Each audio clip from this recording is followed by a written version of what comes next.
Hello everyone, welcome to the first recorded Photoshop tutorial with your digital photography instructor, Miss Snow. Your homework over the weekend was to choose your favorite word.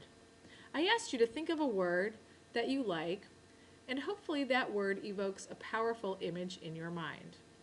Words that are successful for this project are fairly simple. Words like beach, snow, school, photography, camera, etc. I've chosen the word rainbow to get us started. Next thing you do after you think of your word is to choose a photo that evokes the emotion related to your word. You can see our final results here. So let's get started. Your first step is to open a photo that you hopefully took yourself, but if not, you found a photo that is related to your word.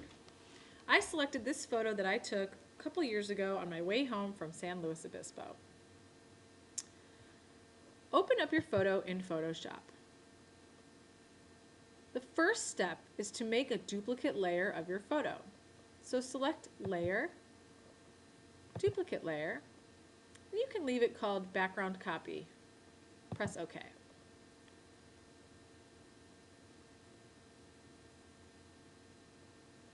I'm going to take this time to move over into my Layer menu. Click on Layer and you will see that you have your background and your background copy. Now we're going to make a new layer. I'm going to do this a little bit differently than I normally do. I'm going to go down to my Layer menu and I'm going to click on the icon that looks like a little pad of paper, and you'll see that it is the icon to create a new layer. Click that icon and immediately a new layer pops up at the top of my menu. If I move over to icons, I can create new fill or adjustment for this layer. So I will click that option and I want to fill this layer with a solid white. Click on solid color, select white from the palette, OK, and that step is complete. In your in your layer palette, I would like you to sandwich that new layer between your two images.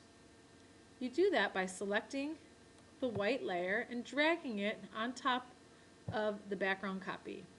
Now you should have your background copy, your fill layer, and your background, like so.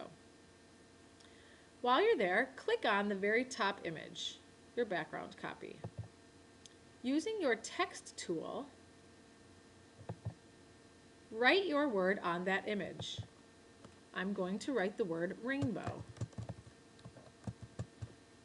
Notice when I type it looks hideous, but when I go up to my actions to say OK,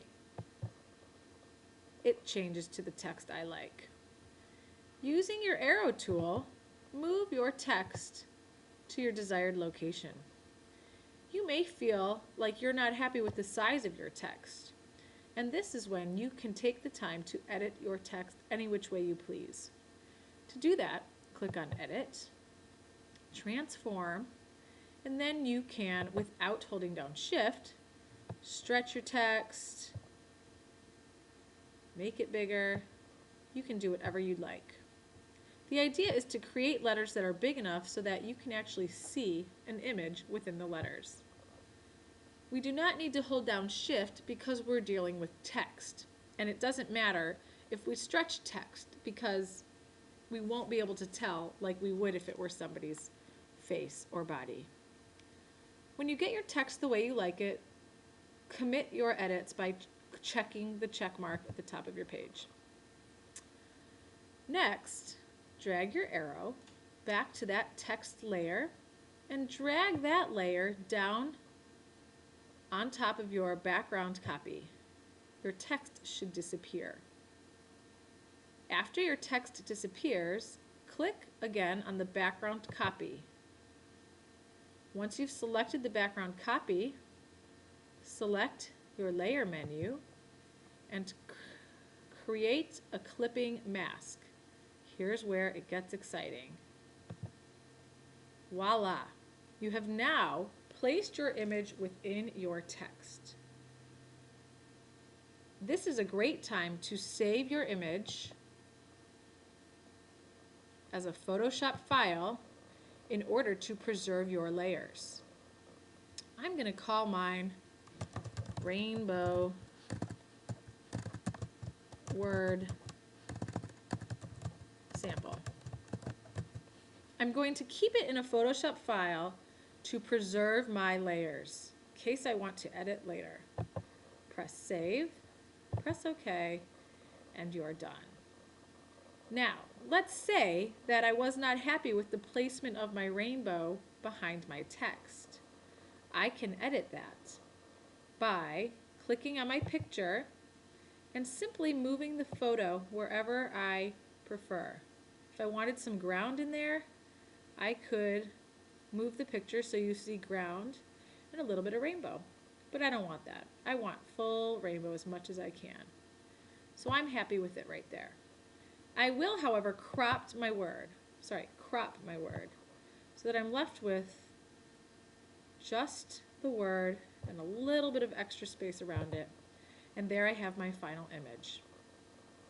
Be sure to save as you go. It's 5 o'clock. And it's 5 o'clock. On a Friday night, I will add. Thank you for listening.